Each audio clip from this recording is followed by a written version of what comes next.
Thank you all for coming and joining us tonight for this presentation of the M4 project and all the activities we are going to be undertaking in the next 3 years. So before we start, I'll actually give just a small recap of what the center has achieved since its commencement about 3 years ago. So the Wave Energy Research Center was created late 2017, with the idea of creating a pool of expertise around ocean renewable energy here in Albany. And along these 3 years, we have actually done quite well in our endeavors. There is some key metrics here that have been published in our activity report, which you can find on our website, and there is some hard copies that are free for you to pick up. But as a research center, obviously, we've published a lot of scientific papers. This is our job. But maybe most importantly, we have been engaging with a lot of different industry stakeholders and also governments and regulatory body and so on to progress ocean renewable energy in the country. And in doing so, we have actually extended quite significantly the scope and the breadth of our activity, and not only on wave, which still remain very much a focus of our activity, but also on wind and tidal activity. And I'll just give you a couple of examples here. We are currently working on the TetraSpar project, which is an innovative floating wind turbine, a 3.6 megawatt turbine, which is going to be deployed offshore Karmøy Island in Norway. And our group is going to basically be the first to analyze and model the data that are going to come from this development, and this is part of our activity. In the wind, we also have multiple partners with whom we are working on specifically on the foundation engineering part. That includes Ørsted, which is a world leader wind energy developer in the world. It's a company based in Denmark, but also OceanX here in Australia, Star of the South, who's developing this very large offshore wind energy project in Victoria, which I'm sure you're all aware of, but also some consulting company like Fugro and GeoWind. So we have actually a very large portfolio of activities in the offshore wind that complements our activity in the wave space. Similarly, we are working with tidal company, and so it's just an example here. We've got ongoing project with CIMEC Atlantis, who is developing in Maygen the largest tidal farm in the world.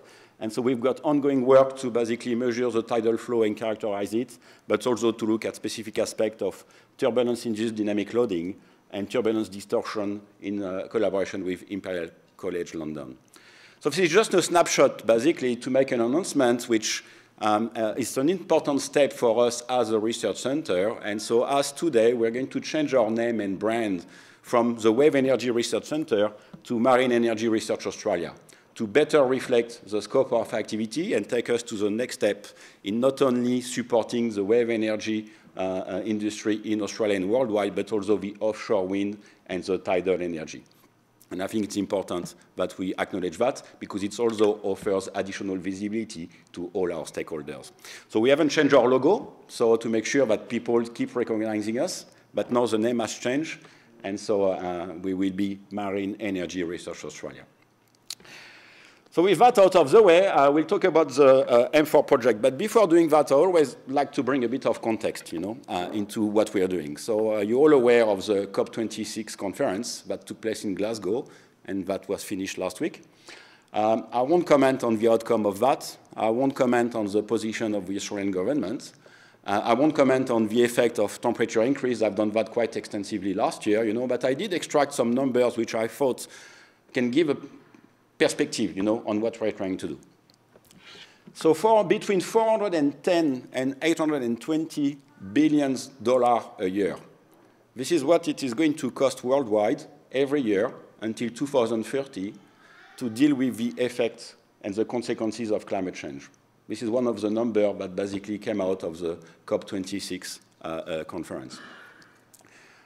And by 2050, this is going to cost us, as a community, $2,350 billion a year to cope with these consequences. So this number is enormous, and it's very challenging to understand what it means. So I did a bit of work. I looked at the national budget of countries. And if you look at the 227 countries that are listed in the United Nations, 2,350 billion, this is a national annual budget of the last 187 countries in the world. If you look at the other end of the spectrum, this is half of the US budget for a year. And that's what this is going to cost us every year to deal with the effect of climate change. Who's going to pay? Who's going to pay for that? That's going to be us, you know. So try to imagine at the individual level if half of your household budget had to be dedicated to deal with the consequences of climate change. So besides, you know, the ecological consequences, the economical consequences are going to be major. And so what we're trying to do with our center here, what universities are trying to do, University of Western Australia, but also others, is to try to boost the research that's going to help us mitigate the effect of climate change by bringing renewable and sustainable energy into the future energy portfolio for our communities. So one thing that we're suggesting to do, it's what we call the M4 project.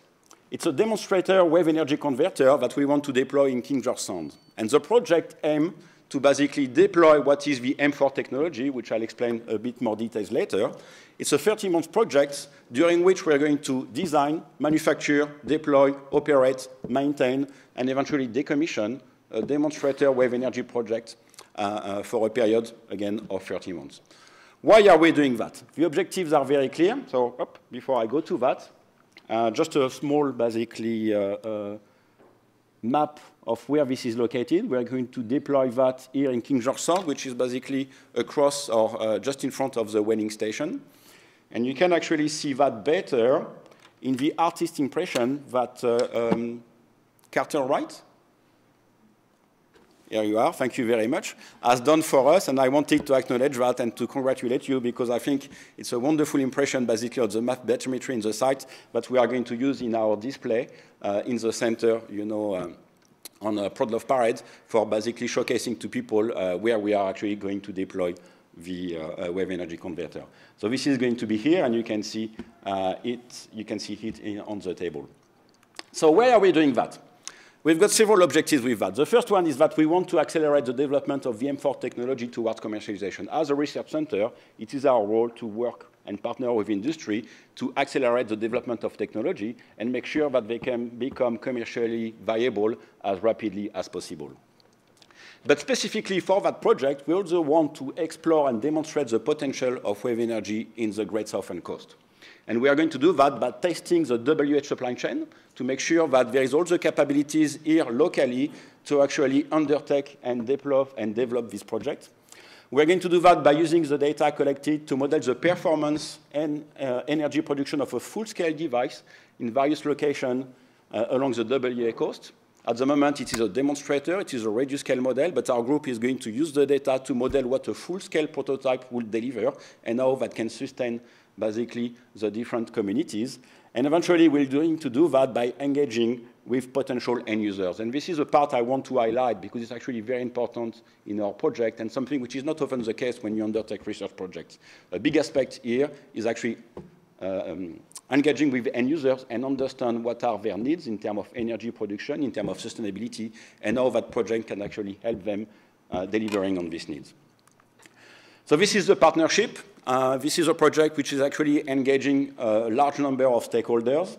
There is obviously researchers involved into that within the Marine Energy Research Australia at the University of Australia, but also the Australian Maritime College at the University of Tasmania and University of Queensland. We've got communities engaged. We've got the state government. We've got the City of Albany. We've got the Great Southern Development Commission.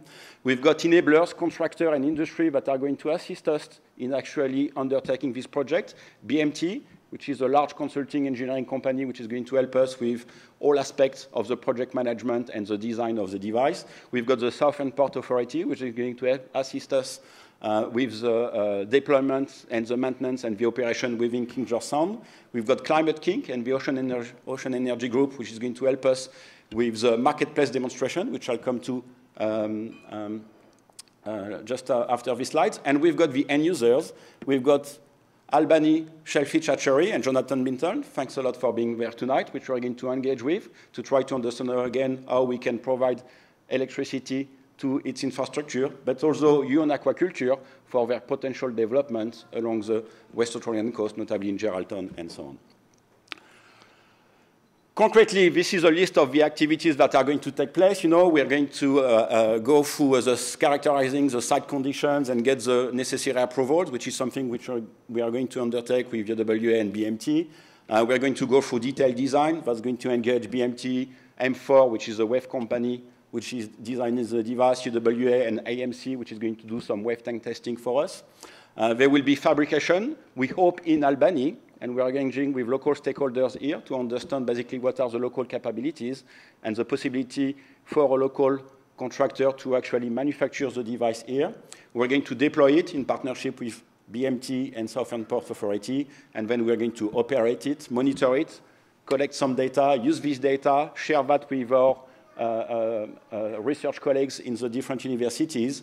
We're going to model a virtual deployment, which means basically, that's what I mentioned initially, we're going to extrapolate the data we have collected, put that in a model, and try to understand what a full-scale prototype would deliver, and how that could be integrated in some kind of microgrid arrangement to support, you know, and power infrastructure, and notably aquaculture infrastructure along the coast.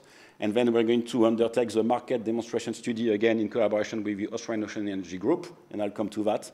And in the process, we are also going to train PhD students and master students, because that's part of our mission as an educational body. Coming now to the integrated ocean energy marketplace, this is something that Alex Hogg here, Alex, thanks for being here, is going to undertake in collaboration with us. And it's a two-phases project, which consists in first creating a digital platform and knowledge base used to model various integrated renewable energy systems to propose bespoke energy solutions. And in a phase two, we'll move from digital to physical. And so we will have a physical, visitable marketplace showcasing an integrated ocean energy microgrid, which will enable end users to see, interact with, and gather real-time information about ocean energy solutions. If you want to know more about this project, I encourage you to talk to Alex after this presentation and to understand exactly this very exciting part of the project which come along the scientific development of the device. So I'll just move on now to the M4 wave energy device that basically we are going to use and give you a bit of an overview and insight of what it is. So this is what we call a wave attenuator. What you see here is actually a model that has been tested a couple of weeks ago in a wave tank in the University of Plymouth. And so, as you can see, it's ondulate with the waves. And here is what we call a power takeoff. And this is moving up and down with the waves. And from the kinetic energy that the waves are generated, we're transforming that into electrical energy. So why have we picked up this device? There is various reasons associated with that, you know, notably the development along the that has been undertaken, you know, in the last few years. But also, it's a very simple device that scales simply with the length of the wave. It has very good survivability characteristic, which is important, you know, when you put something in the ocean, and notably because it has specific stop system when the waves are too high. The power takeoff is actually above water, which is also an advantage because it makes it very easy to maintain and operate. But also, one thing which was extremely important for us is that it is open information. That device has been studied extensively for the last decade, and all the information are in the public domain for the whole community and everybody in the industry to actually learn from it. And this is a legacy that we want to pursue and make sure that all the information and the science and the knowledge we are going to develop are actually available for the whole industry. And the last advantage is that it's actually a very scalable system, which means that we can deploy it in many different locations, but just basically by changing the size accordingly to the wavelength again. So the project output, just in a brief summary, you know, so we're going to generate real data that we're going to deploy in our website, as what we've been doing with the different buoys that we have in the ocean at the moment. Obviously, you know, the knowledge we are going to generate is going to help us optimizing that device, and again, moving toward commercialization. We're going to use, as I mentioned, do this virtual deployment to understand how this can power different aquaculture facilities. We are going to do the testing market demo site, some research, capture the supply chain, and so on and so on. This is just a summary of what I've been mentioning so far. So just to conclude, I want to spend some time thanking our supporters in that project. So specifically the Department of Primary Industry and Regional Development from the state government, who is basically funding and supporting that project. And obviously the Blue Economy Cooperative Research Center and Erin Penezis with us tonight, not only for the financial support, but also for all the input into the development of the project, which I think have been important to make sure that we develop something with the highest value possible. And so thank you very much, Irene, for that. I think it's been a fantastic experience to work with these partners.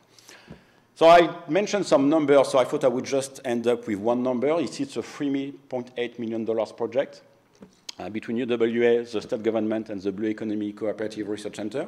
This is a lot of money for a research project, you know, over 2 years. But just keep in mind that it's only 0.0006% of what this is going to cost this year, you know, to deal with climate change. Thank you very much.